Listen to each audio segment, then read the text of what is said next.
In 2013, a man walked into a fortune teller's shop in Times Square, hoping the fortune teller could help him reconnect with a woman he used to love, and still loved, using the power of psychic readings. Over the next 20 months, these psychic readings would end up costing him over $500,000 and pull him into a twisted scandal involving evil spirits, reincarnation, and an 80-mile bridge made of gold.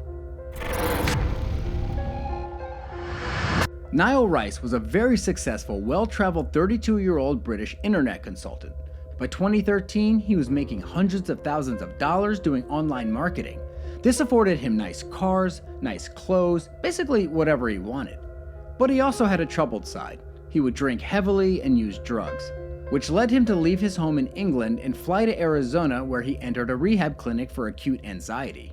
And it's there that he met Michelle, another patient attending the clinic. Like Niall, Michelle had her fair share of trouble with drugs and alcohol, which is probably why during their time there, they developed this strong relationship, and Niall fell completely in love with Michelle. But eventually their rehab program came to an end, and they were discharged from the clinic. Niall and Michelle stayed together, but just weeks later, Michelle would overdose on some pills and had to return to the clinic. This promptly ended their relationship, which hurt Niall, but he understood. He wanted what was best for Michelle, which was going back to rehab, dealing with her issues, and getting clean. So with Michelle going back to rehab and starting on her long road to recovery, Niall would move to New York City. But as months went by, Niall found himself getting depressed and thinking about Michelle constantly. One day, while out for a walk, he spotted a psychic shop and decided to go in. That's where he met a fortune teller named Brandy. He told her about his life and about Michelle. Brandy asked if he desired to be back in a relationship with Michelle, in which Niall said, yeah, of course. In the very first week of Niall consulting with this fortune teller named Brandy, he would end up paying her somewhere between $10,000 and $12,000. Brandy also convinced him to buy her a $40,000 ring from Tiffany's, which would scare off evil spirits. But Niall soon lost faith in Brandy. Not because of all the money he was spending on her, that was fine apparently. It was for a different reason. You see, he went to visit Michelle in California, and while he was there, they had this disaster of a conversation, and the visit, it just didn't go well. In a way, Niall felt Brandy failed him and didn't really do a good job spiritually in bringing him and Michelle closer together, which is the only thing he wanted in life. So he decided it was time to find a new psychic. That's when he walked into that psychic shop in Times Square and met a fortune teller named Christina. Over the next several months, Niall and Christina would do tons of psychic readings, and she sort of ingrained herself in his life. All the while, she was making all these promises to him and telling him that he and Michelle would be together one day. Hearing this obviously made Niall happy, so he was willing to do anything Christina told him as long as it meant getting back Michelle. This included buying Christina a $30,000 Rolex watch, giving her money supposedly for a time machine to cleanse the past, and a fake funeral that would make an evil spirit believe Niall was dead.